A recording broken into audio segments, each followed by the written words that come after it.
A great event needs great speakers, and we are honored to have someone with us today who needs no introduction. A visionary, a leader, an inspiration to many. None other than the Honorable Government of Bihar, Shri Arif Muhammad Khan sir. May I please request Honorable Governor sir to please share his wise words of wisdom with us. Sir, a big round of applause everyone.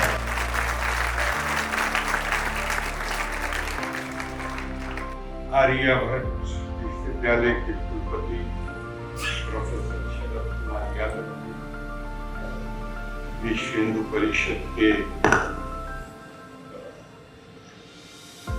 आपको सब लोग लापरवाह हैं।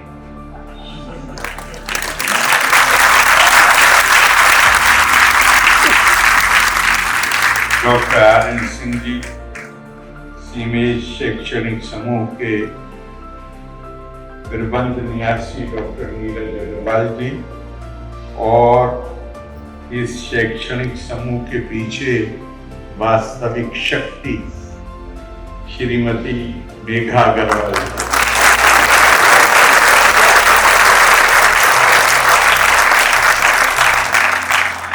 हमेशा ध्यान रखिए कि हमारे यहाँ कहा गया कि शक्ति के बिना शिव भी शव हैं।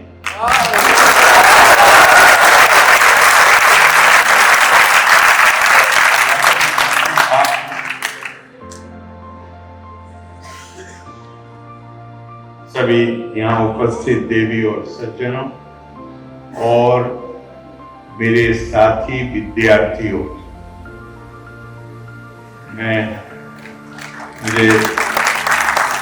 मेरी बहुत प्रबल इच्छा है और मैं ये दुआ करता हूँ, प्रार्थना करता हूँ कि मैं आखिरी सांस तक विद्यार्थी बना रहूं।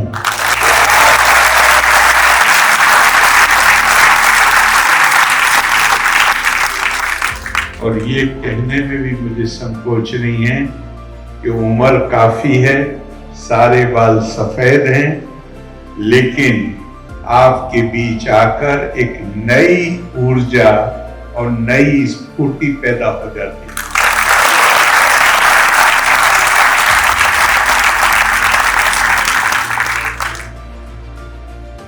नीरज जी, आपने यहाँ बुलाया और इतने सारे हमारे युवा लोगों से मिलने का मौका दिया और यहाँ बहुत बुजुर्ग लोग भी बैठे हुए हैं। बहुत बहुत धन्यवाद आपका।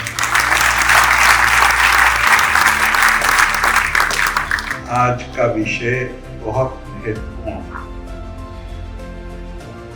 ऐसा नहीं है कि ये संगोष्ठियां आयोजित करके हम कोई नई एकता पैदा कर रहे हैं। एकता तो भारत में हजारों हजार वर्ष से उसकी हम चेतना पैदा कर रहे हैं।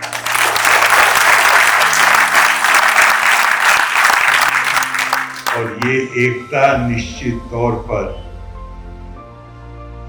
राजनीतिक तौर पे अगर देखिए तो ये देश तो टुकड़े टुकड़े में बटा हुआ था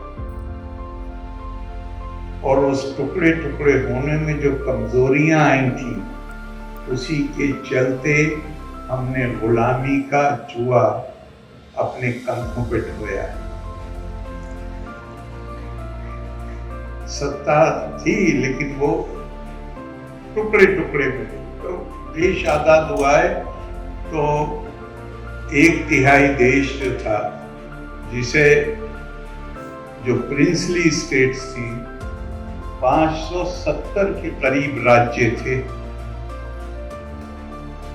कौन तरीका था उनमें समन्वय पैदा करने का? मैंने पिछले साल सरदार पटेल मेमोरियल लेक्चर के लिए मुझे आमंत्रित किया गया दिल्ली में इंडिया इंटरनेशनल सेंटर। चूँकि उसका वो प्रासंगिक है इसलिए मैं दोहरा रहा हूँ। मैंने उस वक्त कहा था कि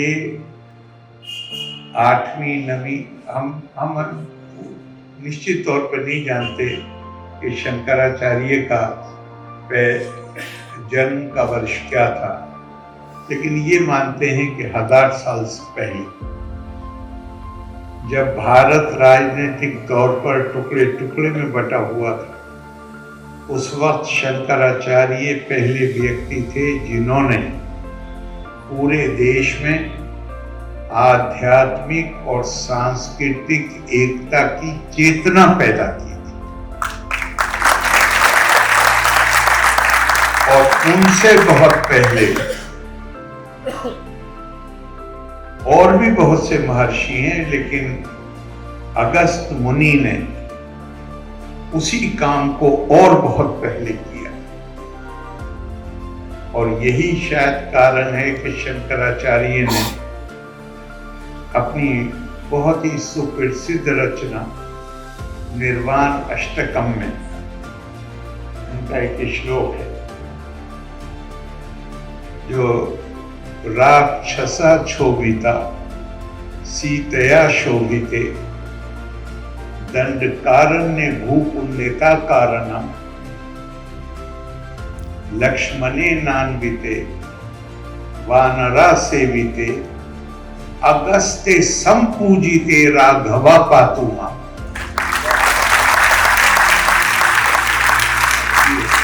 निर्वाण शतकम में है। तो ये वो विभूतियां हैं कि हमारे यहाँ तो ना ऋषियों की कमी है, ना किताबों की कमी है, लेकिन एक बात हमें अपने मानस में स्पष्ट करने की जरूरत है कि उन्होंने अलग अलग संदेश नहीं दिए। वो जो काल था उसमें आज की तरह के संचार माध्यम नहीं थे कि जहां आपने आज पटना में एक बात कही वो शाम तक पूरे देश में जानी जाएगी। जो भारत में वैदिक काल से जो आदर्श, जो मूल्य स्थापित हुए थे, जिनसे भारत के लोग प्रेरणा लेते थे, हमारे महर्षियों का, मुनियों का कारनामा ये है कि उन्होंने उन्हीं आदर्शों और मूल्यों के वो संवाहक बने और पूरे देश में, जब ना ट्रेन, ये संचार माध्यम तो थे ही नहीं, यात्रा के भी साधन नहीं, उस वक्त उन्होंने पूरे देश को उस एकता के सूत्र में बांधा। और वो एकता के सूत्र का आधार क्या है? कोई भी समाज हो, कोई देश हो, कोई संस्कृति, कोई सभ्यता, मानव अकेले जिंदा नहीं रह सकता, वो सामाजिक प्राणी है, उसको समाज चाहिए।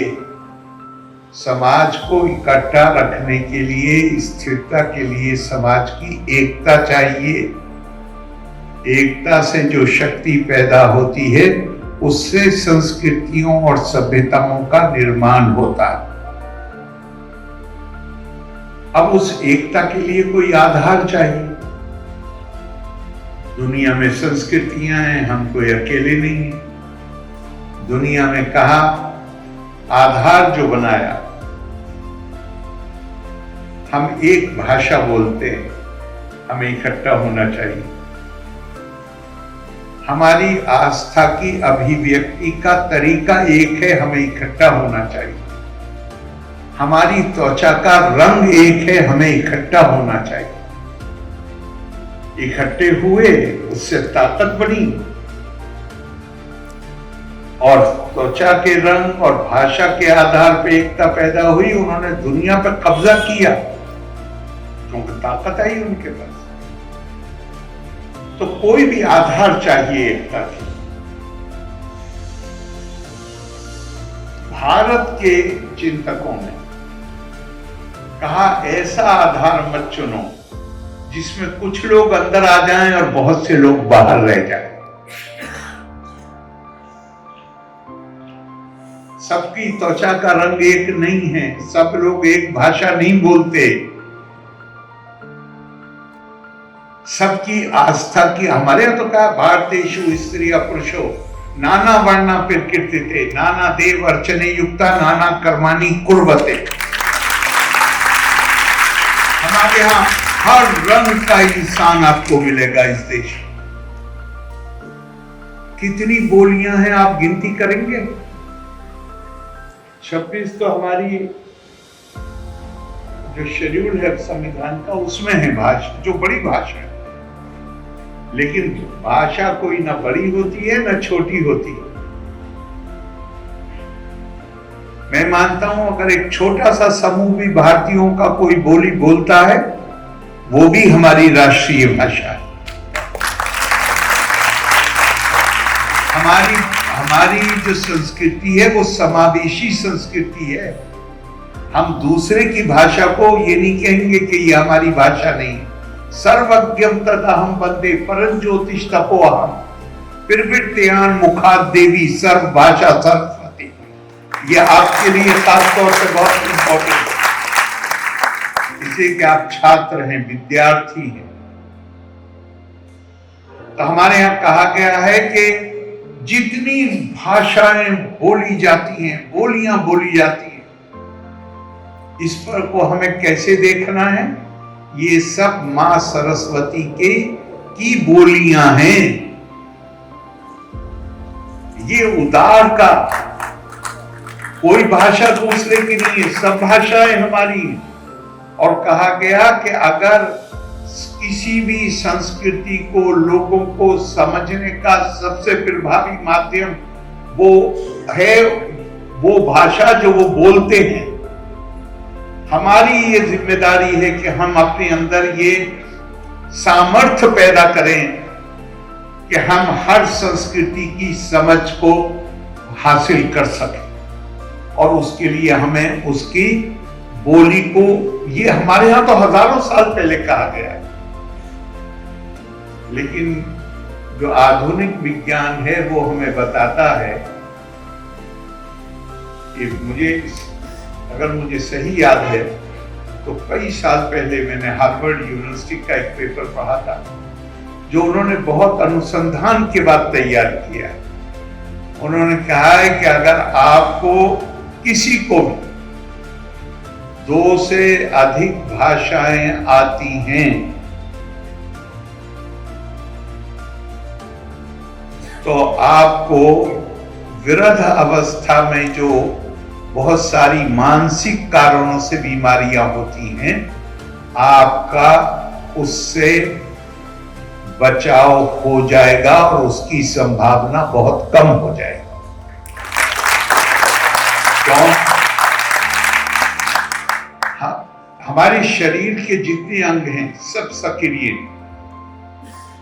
एक ही अंग है हमारे शरीर में जो बहुत ही लेजी को क्या कहेंगे सर, सुस्त आलसी, जो खुद से काम करने को तैयार नहीं होता, वो है हमारा मस्तिष्क। अब तो आदतें बदल रही हैं, इसलिए कि सेमेस्टर सिस्टम भी है, मंथली टेस्ट भी होते हैं। लेकिन जब हम यूनिवर्सिटी में थे तो 8 महीने 9 महीने छात्र जो है वो घूमाघामी करते थे और इम्तिहान की रात को पढ़ते थे।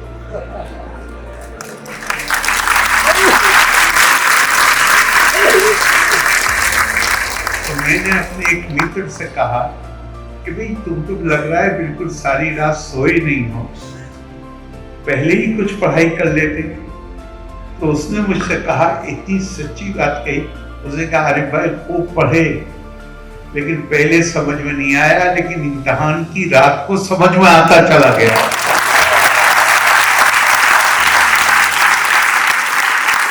ये वास्तविकता है।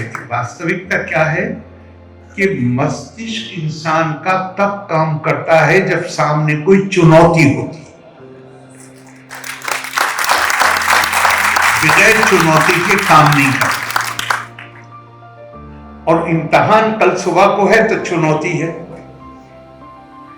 पहले पढ़ा था समझ नहीं आया, अब पढ़ा समझ में आ गया। तो इससे सबक क्या मिलता है? दुनिया में असाधारण लोग पैदा नहीं होते हैं, होते होंगे कोई एक दो। असाधारण लोग जिन्हें हम विभूति कहते हैं वो हैं जो अपने मस्तिष्क का प्रशिक्षण करते हैं साधारण परिस्थितियों में भी काम करने के लिए।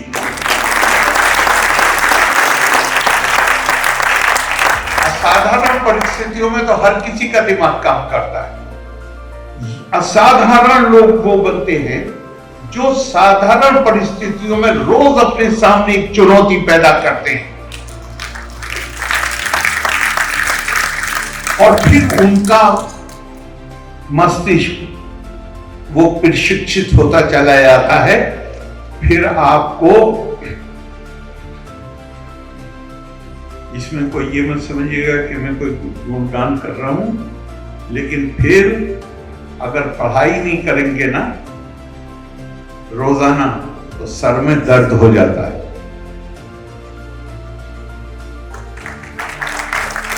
ये मैंने आपसे इसलिए शेयर किया कि आप छात्र हैं और ध्यान रखिए, विद्यार्थी नु कुतो सुखा और सुखार्थी नु कुतो विद्या।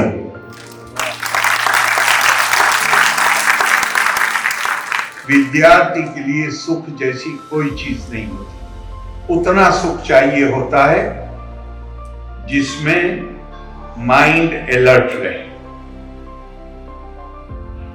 और हमारी परंपरा है तपा स्वाध्याय निरितम। एवं भारत की संस्कृति ज्ञान की संस्कृति है। हमने बड़ा जुल्म अपने साथ किया है, अपनी संस्कृति के साथ किया है कि हमने धर्म का ट्रांसलेशन अनुवाद रिलीजन एक्सेप्ट कर लिया। बिल्कुल नहीं। भारतीय परंपरा में 19 अर्थ हैं धर्म शब्द के। पूजा पाठ तो उसमें बहुत ही नीचे दर्जे पे है। धर्म का असल मतलब है धारण, उससे उत्पत्ति हुई है, जो सबको समावेश कर सके, सबको एक जगह ला सके, सबके अंदर समन्वय पैदा कर सके, वो चीज धर्म है। और उसमें भी सबसे ज्यादा जोर के धर्म से विधाय नेको ये वे प्रोक्ता महर्षि भी स्वम स्वम विज्ञानम आश्रिते तमस्तेषाम परायणा। हमारे ये समस्या ये मामूली समस्या नहीं रही है। धर्मराज युधिष्ठिर कहते हैं भीष्म पितामह से शांति पर्व में कि इस ऋषि ने ये कहा है, इस ऋषि ने ये कहा है, इसने ऐसे परिभाषित किया है, धर्म को किसकी व्याख्या मानूं? तो व्याख्याकारों की भी कमी नहीं है, किताबों की भी कमी नहीं है। तो जो हमारी सबसे ज्यादा किताबें जिन्होंने संकलन किया है भारतीय प्रज्ञा का, ज्ञान का, उन्होंने 2 लाइन में बता दिया कि ये जीवन ये सिर्फ इसके लिए नहीं है कि हमने हमारा भाषण रुचिकर हो गया और आपको अच्छा लगा। ये जीवन के आदर्श हैं। व्यास ने कहा, मैं बता, भीष्म पितामह ने कहा उसे छोड़ दीजिए। जिन्होंने सब संकलन किया व्यास, उन्होंने कह दिया सर्वशास्त्र पुराणेषु व्यासस्य वचनम ध्रुवम परोपकारस्तु पुण्याय पापाय परपीड़नम। सारे धर्म का मतलब है किसी और का भला करिए वो पुण्य है, किसी को नुकसान पहुंचाइए वो पाप। और धर्म से विधाय नेकों में जो मैंने पहले पढ़ा वो आपके लिए बहुत इंपॉर्टेंट है। उन्होंने कहा कि बहुत व्याख्याएं, बहुत से धर्म बताए गए हैं वगैरह वगैरह, हर किसी ने अपने ज्ञान के आधार पर स्वम स्वम विज्ञानम आश्रिते, लेकिन सब धर्मों में अगर कोई श्रेष्ठ है और आपके लिए खास तौर से दमस्तेषां परायणा, ये जो जिस काल से आप गुजर रहे हैं ये आपका ब्रह्मचर्या काल है। ब्रह्मचर्या सिर्फ सेलिबेसी को नहीं कहते हैं, सेलिबेसी तो उसमें से एक अर्थ निकलता है, क्योंकि आपको पूरे वक्त विद्या अर्जन के काम में लगे रहना है और आपका कोई डायवर्जन नहीं होना चाहिए। ब्रह्मचर्या कहते हैं उस काल को जिसमें आप ज्ञान का अर्जन कर रहे हैं। तो उसमें सबसे इंपॉर्टेंट चीज क्या है, सबसे महत्वपूर्ण क्या है? दमस्तेषां परायणा। सबसे जो श्रेष्ठ धर्म है वो दम है। दम का मतलब है अपने ऊपर काबू रखना, नियंत्रण रखना, इंद्रियों का संग्रह रखना। पूरी यहां से आप इस बिल्डिंग से निकलते होंगे क्लास अटेंड करके, 50 चीजें आप सामने देखते होंगे जो आपका ध्यान आकर्षित करती। आपका ध्यान आकर्षित नहीं करती, भटकाती हैं आपके ध्यान को। इस काल में अपने ध्यान को भटकने नहीं देना, ये भी नहीं सोचना, ये भी नहीं सोचना कि मेरे क्लास में ऐसा बच्चा है जो बड़ी गाड़ी में आता है, छोटी बड़ी गाड़ी और छोटी गाड़ी आपके लिए कोई फर्क नहीं पड़ता। आपका काम सिर्फ एक है और वो है विद्या अर्जन। और भारत की संस्कृति ज्ञान की संस्कृति है। Doctor BN seal Swami Vivekananda के सहपाठी थे, मैसूर यूनिवर्सिटी के वाइस चांसलर थे। उन्होंने अपनी किताब में एक बहुत सुंदर फ्रेज, एक वाक्यांश, बात को उसका हिंदी अनुवाद भी किया गया। उन्होंने कहा, India is ever ageing but never old. Bharat पुरातन है लेकिन भारत वृद्ध नहीं है। और उपमा दी है जैसे आत्मा, हमारा ये शरीर नश्वर, लेकिन इसके अंदर जो आत्मा है वो अमर है, अजर। तो उनका भारत आत्मा की न जायते मिर्यते व कदाचित् नायम भूत्वा भविता वा न भूया अजो नित्या शाश्वतोयम पुराणो न हन्यते हन्यमाने शरीर। जैसे आत्मा न पैदा, उन्होंने आत्मा से उपमा दी। उन्होंने कहा भारत वो है और वो आत्मा से भारत की संस्कृति परिभाषित होती है। इसीलिए भारत की संस्कृति में, दुनिया में बहुत संस्कृतियां हमसे भी पुरानी, लेकिन आज वो केवल विशेषज्ञों के अध्ययन का विषय है। भारत की संस्कृति जो आदर्श, जो मूल्य आज से हजारों साल पहले भारतीयों को प्रेरणा देते थे, वो आज भी हमारे ऊपर उतना ही गहरा असर छोड़ते हैं। तो ये जो भारत की पुरातन होने के साथ जो नूतनता है, ये कैसे बनती है? ये आपके माध्यम से बनती है, नई नस्लों के माध्यम से बनती है।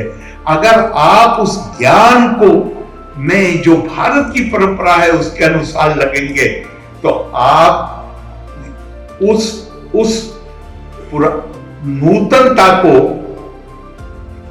पटना के पास में गंगा नदी बहती है, दुनिया की नदियों में गंगा में यह खूबी है कि वो दुनिया की नदियों में 100 किलोमीटर 150 किलोमीटर में वो उसका पानी अपनी गंदगी को साफ कर पाता है। गंगा की यह खूबी है, मुझे अगर सही याद है, क्योंकि मैं पैदा भी गंगा के किनारे के गांव में हुआ हूँ, बुलंदशहर में। पार्लियामेंट में भी कानपुर सिटी रिप्रेजेंट किया है और गंगा का मामला कई दफा पार्लियामेंट में उठाया। उस जमाने में मैं काफी पढ़ाई करता था उसके बारे में। तो गंगा के पानी का, अगर मुझे सही याद है, तो शायद 16 या 17 मील का है कि इतने में गंगा का पानी अपने आप को रिसाइकिल कर लेता है। वही रिसाइकिलिंग भारतीय संस्कृति की आपके माध्यम से होती है, नौजवानों के माध्यम से। और कोई तरीका नहीं होता है संस्कृति बचाने का। संस्कृति बचाने का तरीका यही है कि वो मूल्य और आदर्श आपके माध्यम से वो जिंदा रहे। मैं आपको अपनी शुभकामनाएं देता हूं, एक बार फिर धन्यवाद देता हूं यहाँ पे आमंत्रित किए जाने के लिए। और आपको कहता हूं मुझे बहुत बहुत बहुत प्रसन्नता हुई है आपके यहाँ आके। और फिर कोई मौका होगा तो आपसे मिलोगी। लोका समस्ता सुखिनो भवन्तु। धन्यवाद। जय हिंद।